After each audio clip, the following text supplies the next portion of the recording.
దక్షిణ అయోధ్యగా పిలువబడుతున్న భద్రాచలం భారతదేశంలోని ప్రముఖ పుణ్యక్షేత్రాలలో ఒకటి. సీతా లక్ష్మణ సమేతంగా భూమిపై వెలిసిన పవిత్ర స్థలమిదే. హైందవ సమాజంలో శ్రీరాముడికి రామాయణానికి అపారమైన విశిష్టత ఉంది. అందుకే రామాయణానికి ప్రతీకగా భద్రాచల క్షేత్రం నిలుస్తుంది. తెలంగాణ రాష్ట్రంలోని ప్రస్తుత భద్రాద్రి కొత్తగూడెం జిల్లాలో ఈ క్షేత్రం ఉంది. పావన గోదావరి నది తీరాన వెలసిన ఈ క్షేత్రానికి ఎంతో విశిష్టమైన చరిత్ర ఉంది. అందుకే ఈ క్షేత్ర విశేషాలపై బీపీసీ న్యూస్ ప్రత్యేక కథనం.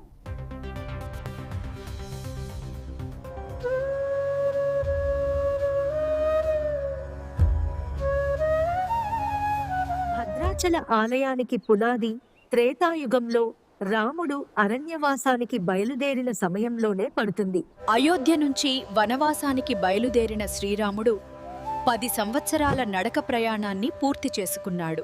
అగస్త్య మహాముని ఆశ్రమానికి సీతా లక్ష్మణ సమేత శ్రీరామచంద్రమూర్తి చేరుకుంటాడు. తన ఆశ్రమానికి వచ్చిన వారికి అగస్త్య మహాముని అతిథి సత్కారాలు అందిస్తాడు. మునివర్య, 10 ఏళ్ల ప్రయాణంతో అలసిపోయాము. కాస్త విశ్రాంతికి అనువైన చోటు చెప్పండి. పండ్లు, ఫలాలు, నీరు సమృద్ధిగా ఉండే ప్రాంతాన్ని సూచించవలసిందిగా రాముడు అడుగుతాడు. ఈ క్రమంలో మహాముని సూచనల మేరకు శ్రీరాముడు పంచవటి అనే ప్రాంతానికి చేరుకుంటారు. అక్కడే పర్ణశాల అనే కుటీరాన్ని ఏర్పాటు చేసుకొని జీవనాన్ని సాగిస్తారు. సీతమ్మ వారి కోరిక మేరకు ఓనాడు వనవిహారానికి బయలుదేరుతారుచు. వనవిహారం చేస్తూ అలసిపోయిన సీతారాములు విశ్రాంతి తీసుకోవాలని అనుకుంటారు. విశ్రాంతి తీసుకునేందుకు అణువుగా ఒక రాతిబండ అక్కడ కనిపిస్తుంది. ఆ రాతిబండపై కాసేపు విశ్రాంతి తీసుకుని తిరిగి ప్రయాణాన్ని ప్రారంభించబోతారు. తమ అలసటను తీర్చుకునేందుకు సహకరించిన బండరాతికి శ్రీరాముడు ఒక వరాన్ని అందజేస్తారు. బండరాయి, మరుజన్మలో భక్తుడివై పుట్టి మోక్షం పొందుదువుగాక. ఆ వరాన్ని పొందిన బండరాయే మేరువు, మేనక అనే రాజ దంపతులకు కుమారుడిగా జన్మిస్తాడు. ఆ కుమారుడికి రాజదంపతులు భద్రుడు అని నామకరణం చేస్తారు. శ్రీరాముడి వరంతోనే తాను మానవ జన్మ ధరించాని భద్రుడు తెలుసుకుంటాడు.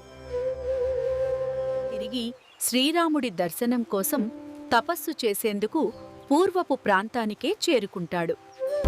భద్రుని కఠోర తపస్సుకు మెచ్చి శ్రీరాముడు భూమిపై చతుర్భుజాలతో దర్శన భాగ్యాన్ని అందిస్తాడు. భద్రుడు కోరిన కోరిక మేరకు సీత లక్ష్మణ సమేతంగా చతుర్భుజాలతో ఇక్కడ వెలిశారని స్థలపురాణం చెబుతుంది. అందుకే ఇక్కడి శ్రీరామచంద్రుణ్ణి భక్తులు వైకుంఠరాముడు, చతుర్భుజరాముడు అని పిలుస్తారు.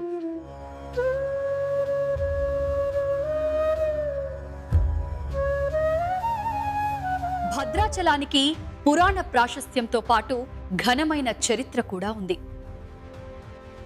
భద్రాచలం సమీపంలోని భద్రిరెడ్డిపాలెం గ్రామానికి చెందిన పోకల దమ్మక్క అనే భక్తురాలు రాముడిని ఆరాధించేది. రోజు శ్రీరాముడు కలలో దర్శనమిచ్చి తాను భద్రగిరిపై వెలసి ఉన్నానని ఆదేశించాడు.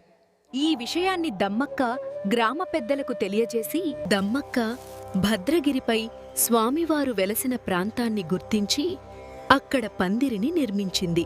ఇలా దమ్మక్క రాముల వారికి నిత్యం పూజలు నిర్వహిస్తుండగా తహసీల్దార్ హోదాలో గోపన్న ఆమెకు తారసపడతారు. ఆ తర్వాత ఏం జరిగిందంటే, ఖమ్మం జిల్లా నేలకొండపల్లికి చెందిన గోపన్న పాల్వంచ తాలూకాకు తహసీల్దారుగా నియమించబడతాడు. పందిరి నీడన కొలువయ్యున్న రాముని పరిస్థితి చూసి గోపన్న ఆలయాన్ని నిర్మించాలని సంకల్పిస్తాడు. ప్రజల నుండి పన్నుగా వసూలు చేసిన 6 లక్షల మొహరులతో ఆలయ నిర్మాణం చేపట్టాడు.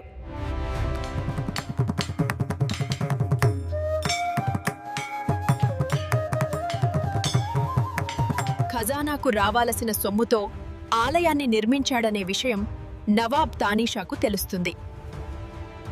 ప్రభుత్వ ధనాన్ని వెంటనే జమ చేయాలి. లేదంటే కఠిన శిక్ష తప్పదు. అంతా స్వామివారి ఆలయానికే వినియోగించానని చెప్పడంతో గోపన్నను జైలులో ఖైదు చేయిస్తాడు. గోపన్న 12 ఏళ్లపాటు బందిఖానాలో భయంకరమైన వేదనలు అనుభవించాడు. ఈ బాధలో గోపన్న శ్రీరామునికి అంకితభావంతో ఆలపించిన వందలాది కీర్తనలు ప్రస్తుతం రామదాసు కీర్తనలుగా ప్రసిద్ధి చెందాయి. చివరకు రామదాసు ప్రార్థనలు ఫలించి శ్రీరాముడు లక్ష్మణ సమేతంగా తానీషాకి ప్రత్యక్షమయ్యాడు. బాకీ ధనం 6 లక్షల మొహరులు చెల్లించి రసీదు తీసుకుని రామదాసును విముక్తం చేశారు. ఇప్పటికీ రామదాసు చేయించిన ఆభరణాలు, తానీషాకు చెల్లించిన బంగారు మొహరీలు ఆలయంలో దర్శనీయంగా ఉన్నాయి.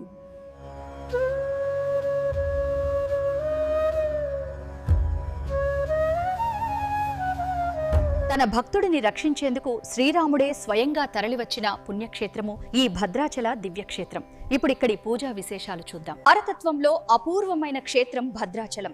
సీతా లక్ష్మణ సమేతంగా చతుర్భుజధారిగా శ్రీరాముడు సాక్షాత్తుగా దర్శనమిస్తాడు. ఈ ఆలయంలో పూజలను పాంచరాత్ర ఆగమ శాస్త్రం ప్రకారం అత్యంత క్రమశిక్షణతో నిర్వహిస్తున్నారు. ప్రతిరోజు తెల్లవారుజామున 4:30 గంటలకు ఆలయ తలుపులు తెరిచి సుప్రభాత సేవ నిర్వహిస్తారు. ఉదయం 8 గంటల నుంచి 9:30 వరకు స్వామివారికి సహస్రనామార్చన జరుగుతుంది. ప్రతిరోజు ఉదయం 9:30 గంటల నుంచి స్వామివారికి నిత్య కళ్యాణం నిర్వహిస్తారు. సాయంత్రం దర్బార్ సేవ, పవళింపు సేవ లాంటి పూజా కార్యక్రమాలను పూర్తి చేసి రాత్రి 9:30 ఆలయ తలుపులను మూసివేస్తారు. ఇక ఈ పవిత్ర క్షేత్రానికి ఎలా చేరుకోవాలో, వసతి సౌకర్యాలు ఎలా ఉంటాయో ఇప్పుడు తెలుసుకుందాం. భద్రాచలం హైదరాబాద్కు సుమారు 340 కిలోమీటర్ల దూరంలో ఉంది. అన్ని ప్రధాన పట్టణాల నుంచి బస్సు సౌకర్యం ఉంది. రైలులో వచ్చేవారు భద్రాచలం రోడ్డు అని పిలువబడే కొత్తగూడెం స్టేషన్లో దిగి అక్కడి నుంచి 35 కిలోమీటర్లు ప్రయాణించి చేరుకోవచ్చు. వసతి కోసం దేవస్థానం కాటేజీలు, ఏసీ మరియు నాన్ ఏసీ గదులు అందుబాటులో ఉన్నాయి. మరిన్ని వివరాలకు దేవస్థానం అధికారిక వెబ్సైట్ను సంప్రదించవచ్చు. మరో కథనంతో మళ్ళీ కలుద్దాం. బీపీసీ న్యూస్ కోసం.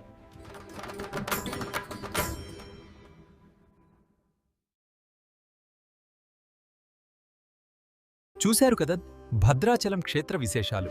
దయచేసి ఈ వీడియో కంటెంట్ నచ్చితే మా ఛానల్ను సబ్స్క్రైబ్ చేయండి, మీ మిత్రులకు షేర్ చేయండి.